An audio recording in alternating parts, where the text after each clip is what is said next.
मत्ती अध्याय 8। जब यीशु उस पहाड़ से उतरा तो एक बड़ी भीड़ उसके पीछे हो ली, और एक कोढ़ी ने पास आकर उसे प्रणाम किया और कहा, हे प्रभु, यदि तू चाहे तो मुझे शुद्ध कर सकता है। यीशु ने हाथ बढ़ाकर उसे छुआ और कहा, मैं चाहता हूँ, तू शुद्ध हो जा। और वह तुरंत कोढ़ से शुद्ध हो गया। यीशु ने उससे कहा, देख, किसी से न कहना, परंतु जाकर अपने आप को याजक को दिखा, और जो चढ़ावा मूसा ने ठहराया है उसे चढ़ा, ताकि उनके लिए गवाही हो।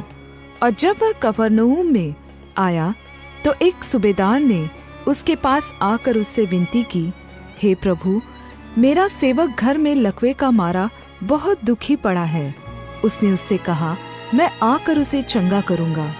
सूबेदार ने उत्तर दिया, हे प्रभु, मैं इस योग्य नहीं कि तू मेरी छत के तले आए, पर केवल मुंह से कह दे तो मेरा सेवक चंगा हो जाएगा, क्योंकि मैं भी पराधीन मनुष्य हूँ और सिपाही मेरे हाथ में हैं। और जब एक से कहता हूँ जा, तो वह जाता है, और दूसरे को कि आ, तो वह आता है, और अपने दास से कहता हूँ कि यह कर, तो वह करता है। यह सुनकर यीशु ने अचंबा किया, और जो उसके पीछे आ रहे थे उनसे कहा, मैं तुमसे सच कहता हूँ कि मैंने इज़राइल में भी ऐसा विश्वास नहीं पाया। और मैं तुमसे कहता हूँ कि बहुत सारे पूर्व और पश्चिम से आकर अब्राहम और इसहाक और याकूब के साथ स्वर्ग के राज्य में बैठेंगे, परंतु राज्य के संतान बाहर अंधकार में डाल दिए जाएंगे, वहाँ रोना और दांतों का पीसना होगा। और यीशु ने सूबेदार से कहा, जा, जैसा तेरा विश्वास है वैसा ही तेरे लिए हो। और उसका सेवक उसी समय चंगा हो गया। और यीशु ने पतरस के घर में आकर उसकी सास को तेज बुखार में पड़ा देखा। उसने उसका हाथ छुआ और उसका ज्वर उतर गया, और वह उठकर उसकी सेवा करने लगी। जब संध्या हुई तब वे उसके पास बहुत से लोगों को लाए जिनमें दुष्टात्माएं थीं, और उसने उन आत्माओं को अपने वचन से निकाल दिया और सब बीमारों को चंगा किया, ताकि जो वचन यशायाह भविष्यद्वक्ता के द्वारा कहा गया था वह पूरा हो।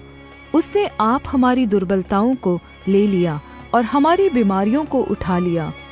यीशु ने अपने चारों ओर एक बड़ी भीड़ देखकर झील के उस पार जाने की आज्ञा दी, और एक शास्त्री ने पास आकर उससे कहा, हे गुरु, जहाँ कहीं तू जाएगा मैं तेरे पीछे पीछे हो लूँगा।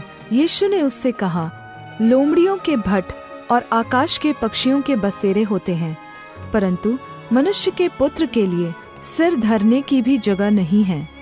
एक और चेले ने उससे कहा, हे प्रभु, मुझे पहले जाने दे कि अपने पिता को गाड़ दूं। यीशु ने उससे कहा, तू मेरे पीछे हो ले, और मुर्दों को अपने मुर्दे गाड़ने दे। जब वह नाव पर चढ़ा तो उसके चेले उसके पीछे हो लिए, और झील में एक ऐसा बड़ा तूफान उठा कि नाव लहरों से ढपने लगी, और वह सो रहा था। तब उन्होंने पास आकर उसे जगाया और कहा, हे प्रभु, हमें बचा, हम नाश हुए जाते हैं। उसने उनसे कहा, हे अल्पविश्वासियों, क्यों डरते हो?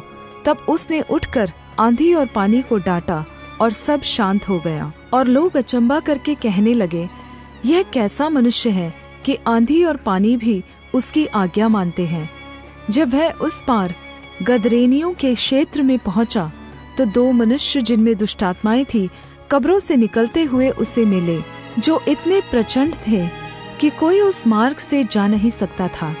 और उन्होंने चिल्लाकर कहा, हे परमेश्वर के पुत्र, हमारा तुझसे क्या काम? क्या तू समय से पहले हमें दुख देने यहाँ आया है? उनसे कुछ दूर बहुत से सूअरों का झुंड चर रहा था। दुष्टात्माओं ने उससे यह कहकर विनती की, यदि तू हमें निकालता है तो सूअरों के झुंड में भेज दे। उसने उनसे कहा, जाओ।